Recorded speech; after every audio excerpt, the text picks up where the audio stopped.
Somewhere out there, people are broadcasting every financial milestone like it's a press release. But there's a quiet group doing something far more strategic. They're building real wealth, and nobody in their family has any idea. And today, we're going to find out exactly why. If you're someone who keeps your finances private, even from the people closest to you, you've probably been called secretive, guarded, maybe even selfish. But here's where it gets weirder.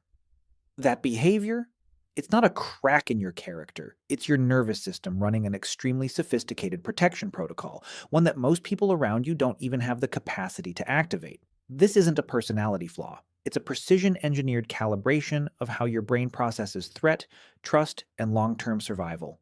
And the science behind it is, frankly, unsettling. Let's go inside the brain for a second. Most people experience money as a social currency. It makes them feel seen, validated. And that feeling?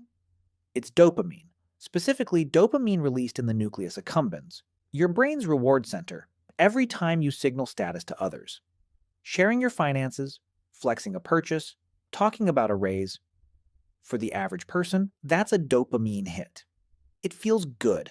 It's almost addictive. But there's a layer to this nobody talks about.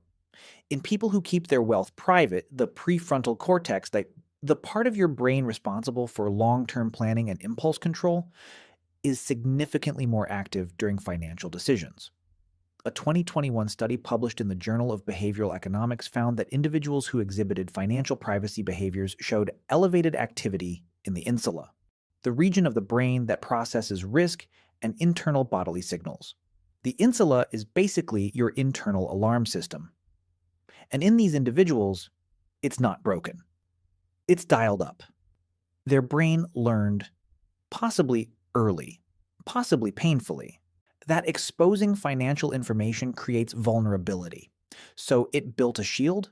Dopamine isn't released when others know, it's released when the system is secure, when the plan is working, quietly.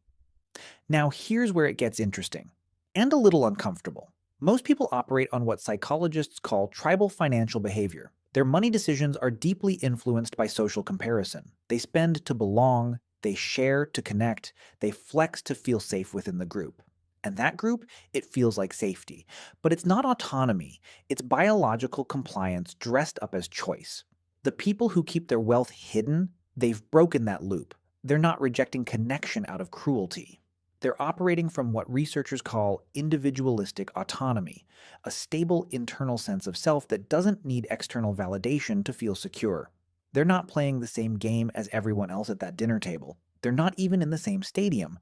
If this is sounding familiar, if you've ever felt like your relationship with money is fundamentally different from everyone around you, I'd seriously encourage you to subscribe to this channel, because we break down this kind of hidden psychology every single week.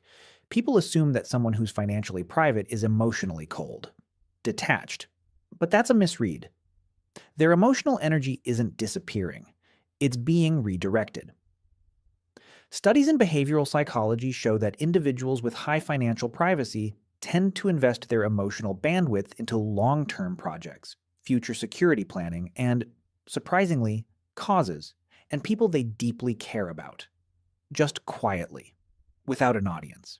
They're not withholding love. They're protecting the conditions that make love sustainable. There's a difference between someone who doesn't care about their family and someone who is quietly making sure their family will never have to worry. And from the outside, those two, things can look almost identical. And now, the part that might actually sting a little. For many people in this group, this behavior didn't start as a strategy. It started as a response. Maybe money was a source of conflict growing up. Maybe someone close to them was manipulated financially. Maybe they watched a parent's trust get exploited. And their brain said, never. Not again. Psychologists call this a money script, a deeply held, often unconscious belief about money that was formed in childhood and now runs quietly in the background of every financial decision you make. If that's your story, if your financial privacy is actually a wound that healed into armor, that's not weakness. That's one of the most intelligent things a nervous system can do.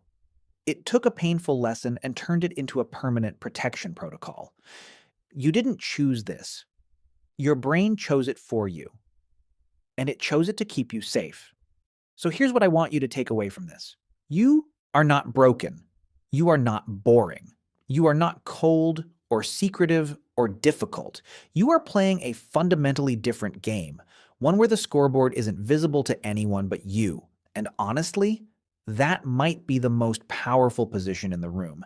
The people broadcasting their net worth, they're optimizing for dopamine. You're optimizing for durability. The world will keep rewarding the loud ones, the ones who perform wealth publicly, but history and compound interest have always favored the quiet ones. You're not behind. You're just not playing where anyone's watching. And that is exactly where you want to be. Now, keeping wealth a secret is one layer of this. But what happens when the people around you start to notice the lifestyle mismatch? When someone close to you begins to suspect and starts asking the wrong questions, that's a completely different psychological battlefield. And we're covering it next.